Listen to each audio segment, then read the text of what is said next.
¿Qué tal? ¿Cómo están? Nos volvemos a encontrar hoy para seguir nuestra lectura guiada de la carta a los romanos. Hemos partido desde el capítulo 12 porque es toda la parte práctica.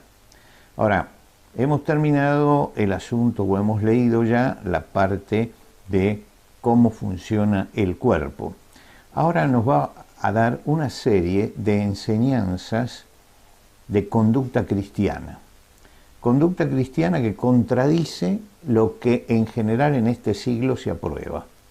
Es decir, que tenemos una conducta que tiene que mostrar realmente que la obra de Cristo se ha manifestado en nosotros, que somos personas diferentes. ¿Qué hace el apóstol al escribir esta parte? Bueno, deja de seguir el estilo que tenía griego de argumentar para poner unas series de epigramas, podríamos decir nosotros hoy de tips, ¿no?, acerca de cómo tiene que comportarse primero el cristiano dentro, en el cuerpo de Cristo, y después vamos a ver la próxima vez cómo tiene que comportarse hacia afuera. En primer lugar, él dice, el amor sea sin fingimiento. Aborreced lo malo, seguid lo bueno. Estoy leyendo en el versículo 9 del capítulo 12. El amor sea sin fingimiento, aborreced lo malo, seguid lo bueno. Todos sabemos que cuando hablamos de amor, sobre todo en el Nuevo Testamento, estamos hablando del amor ágape, es decir, de ese amor en el aspecto práctico. Nosotros nos hemos relacionado, después del movimiento romántico, siempre el amor con los sentimientos. Acá tiene que ver el amor con la voluntad, con buscar el bien del prójimo. Es un amor incondicional, yo me amo aunque no me amen. El Señor dijo hay que amar a los enemigos. No está hablando de un sentimiento, sino está hablando de una voluntad que se mueve para hacer el bien aún a aquellos que no nos aman y que nos hacen el mal. Es un amor que no espera una retribución, no lo está haciendo para recibir algo, sino porque como cristiano ha recibido del amor de Dios. Ustedes recuerdan que en el capítulo 5, versículo 8 de la carta a los romanos, Pablo dice, mas Dios muestra su amor para con nosotros en que siendo aún pecadores, Cristo murió por nosotros. Este amor se encarna en cada uno de nosotros cuando nuestra voluntad es justamente el bien del prójimo. Hoy se habla mucho de amar, para amar se necesita química. Esto no necesita ninguna química, porque ni tampoco ninguna afinidad, ni tampoco ninguna emoción. Lo que yo tengo que hacer es, por agradecimiento al Señor, actuar positivamente, mostrando y buscando el bien de mi prójimo. Dice que este amor tiene que ser sin hipocresía. Ustedes saben que los actores griegos usaban máscaras para actuar.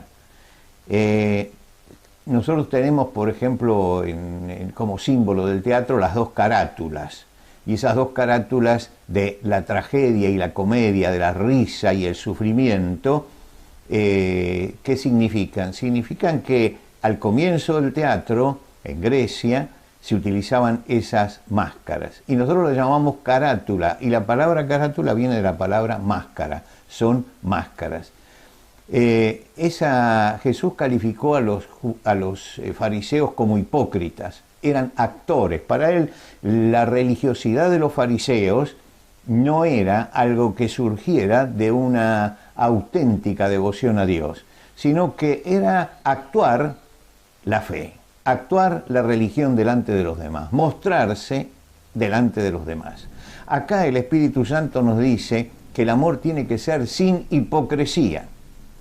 Y esta es la frase por fingimiento, sin hipocresía, sin ser actores, tiene que nacer naturalmente de nosotros. Y juntamente con esto, al estilo de los proverbios, coloca la parte contraria, es decir, el amor sea sin fingimiento, aborreced lo malo, seguid lo bueno. Y acá en aborreced lo malo es no ser tolerante con el pecado. Muchas veces en una sociedad como la nuestra empezamos a ser influenciados fuertemente por el pensamiento general y llega un momento que empezamos a cambiar, decimos, bueno, después de todo no es tan grave. Acá se habla de aborrecer, de no tolerarlo, no aceptarlo, condenarlo. Ahora hay que tener cuidado con no excedernos y hacer que el odio que tenemos que tener al pecado, el aborrecimiento que tenemos que tener al pecado, se transmita al pecador. Porque al pecador hay que amarlo, lo que hay que aborrecer es una determinada conducta. Habría que recorrer el Evangelio nuevamente para ver cómo Jesús trataba a los pecadores que sinceramente se acercaban a Él, o que realmente Jesús veía su sufrimiento dentro del pecado. Cuando Él habla con la mujer pecadora, le dice, vete y no peques más. No empieza a acusarla de todo lo que había hecho durante toda su vida. Ya la mujer sabía esto, porque había llegado a tener una pena capital sobre su vida. Pero Jesús le hace mirar hacia adelante. No es que esté aceptando el adulterio, porque está diciendo no peques más, está aceptando a la persona. Y lo mismo pasa con la samaritana, y lo mismo pasa con la mujer que enjugó los pies de Jesús, que era una pecadora. Jesús rechaza, por supuesto, el estilo de vida que seguía esta mujer, pero ama a la mujer, ama a los hombres como son. Esto es algo que lo tenemos que tener en cuenta. El aborrecimiento del pecado nunca nos tiene que llevar al aborrecimiento de las personas. Y dice, por otro lado, en lo que requiere diligencia, no perezosos, fervientes en espíritu, sirviendo al Señor. En lo que requiere diligencia, no perezosos. Es decir, que ese amor que tenemos unos por otros, ese amor tierno, ese amor que él menciona en el versículo anterior como el amor fraternal que debe permanecer, necesita ser seguido de una diligencia, de un esmero. Es decir, Dios no ama a los indolentes. Fíjese un detalle en el Antiguo Testamento, por ejemplo, y en el Nuevo también. Cuando Dios llama a un hombre, siempre llama a un hombre que está trabajando. Nunca llama a alguien que está sin hacer nada. Está llamando siempre a los que están pescando, a los que están tirando las redes, al que está con yuntas de bueyes delante, como fue llamado Eliseo. O Dios siempre está llamando a la persona que está haciendo algo. ¿Por qué? Porque Dios no puede tener en su pueblo a gente indolente, floja, negligente. Y nosotros tenemos que ser entonces no perezosos, ni indolentes, ni flojos, sino fervientes. Ferviente, donde viene nuestra palabra hervir. Hervir, burbujear, esa vida que está realmente entregada al Señor. En lo que requiere diligencia, no perezosos, no indolentes. Gozosos en la esperanza. Tenemos mucho para decir de esto en este momento. ¿Por qué? Porque cuando las cosas tiemblan, como está temblando a nuestro alrededor hoy toda la sociedad por este virus, nosotros tenemos que mantener el gozo, ¿dónde? En la esperanza, en lo que nosotros esperamos. Nos gozamos en el Señor y nos gozamos en lo que nos espera. Gozosos en la esperanza. Sufridos. Sufridos es resistir. Resistir. Sufridos en la tribulación. Tener paciencia con las vicisitudes de la vida y constantes en la oración. Nosotros recordamos a Daniel, que dice, oraba 3 veces al día. Y cuando vino la sentencia para los que oraran y armaron ese foso de leones donde tirar a los culpables, dice que él siguió con su costumbre, las 3 veces al día. Esto es ser constantes en la oración. Vamos al versículo 13. Versículo 13 dice, compartiendo para las necesidades de los santos, practicando la hospitalidad, compartiendo para las necesidades de los santos. Después de todo este problema que nosotros estamos viviendo, seguramente va a haber muchas necesidades. Y entonces tenemos que pensar siempre en nuestros hermanos y en las necesidades que tienen, y tenemos que aprender a compartir, es decir, tomar una parte de lo que tenemos y partirlo para que el otro también pueda seguir adelante. Contribuir, tener interés en la necesidad del otro. Y dice, practicando la hospitalidad. Esto es interesante por la época en que Pablo está escribiendo esto, donde la gente tenía que moverse de un lado a otro y tenía que buscar el lugar donde descansar, el lugar donde vivir, y muchas veces las casas se abrían para los viajeros, y hospedar y ser hospitalario era una de las virtudes del hombre de la antigüedad, poder tomar al extranjero y abrirle las puertas de su casa para recibirlo. Y él dice, no se olviden de eso, no se olviden de eso. Versículo 13 dice, compartiendo para las necesidades de los santos, practicando la hospitalidad, bendecid a los que os persiguen, bendecid y no maldigáis. Bendecid, hablar bien. La palabra perseguir,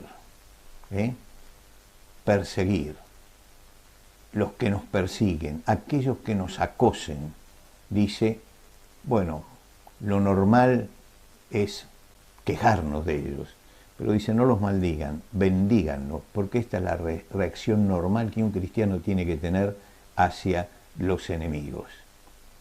El versículo 15 es el versículo de la empatía.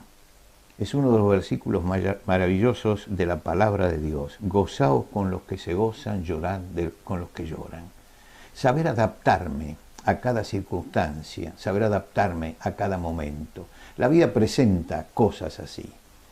Yo recuerdo en algún momento que a la mañana tuve que ir al cementerio, y del cementerio tuve que ir a un casamiento. Y allí en el cementerio tuve que hablar acerca del dolor y compartir el llanto. Y poco tiempo después tenía que compartir la alegría.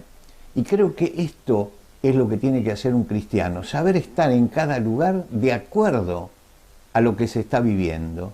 Y si hay llanto, yo comparto eso, y si hay alegría, voy a compartir la alegría. Gozaos con los que se gozan, y llorad con los que lloran.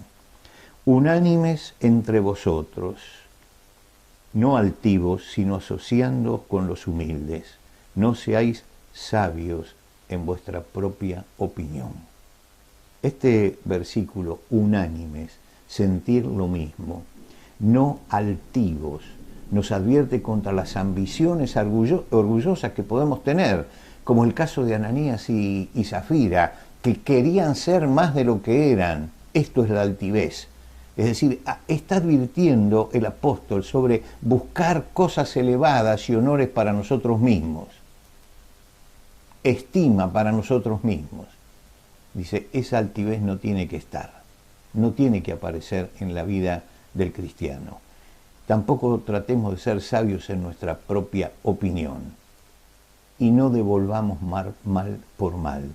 El versículo 17 dice, no paguéis a nadie mal por mal, procurad lo bueno delante de todos los hombres. No paguéis a nadie mal por mal. Le pago con la misma moneda.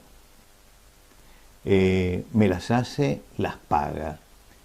Hay que darle su merecido. Estas son frases comunes, ¿no?, que las escuchamos todos los días. El Señor dijo, Padre, perdónalos porque no saben lo que hacen. Y el Señor sanó a Malco, el siervo del sumo sacerdote, que Pedro había herido. Hay un ejemplo muy grande en el Antiguo Testamento, y con esto terminamos. José, que fue vapuleado, vendido por sus hermanos, que se salvó por muy poco de que lo mataran, cuando los recibe finalmente en Egipto y muere el padre, los hermanos creen que él se va a vengar. Y él le dice, no temáis, ¿acaso estoy yo en lugar de Dios? Vosotros pensasteis mal contra mí, pero Dios lo encaminó a bien. Y esa confianza en Dios, porque a los que a Dios aman, todas las cosas le van a ayudar a bien, es lo que tiene que sostenernos. un pantallazo acerca de lo que debe ser la conducta de un cristiano.